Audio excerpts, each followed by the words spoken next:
कि भाई असी बड़े माड़े चले जाते हैं 4-5 बच्चियां ते रोजी रोटी जी है कभी दिहाड़ी लगती कभी ना लगी।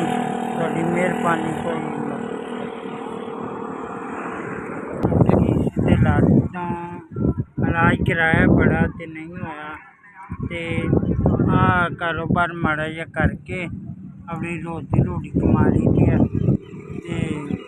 4-5 बच्चियां ने घर अपना जी बड़ा औखा गुजारा करने का भी खर्चा है जी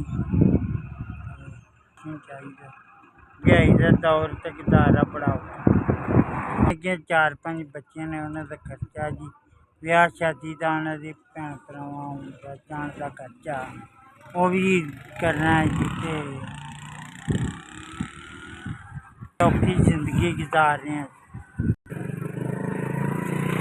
मैंने 4,000 रुपया दिता अल्लाह पाक तुहाडी जिंदगी सेहत देवे तुहाडे माई बाप ने तंदरुस्ती देवे तुहाडे बच्चों की तुहानूं खैर करे अल्लाह पाक तुहाडा कारोबार चलता रहे अल्लाह पाक तुहानूं तंदरुस्ती दे।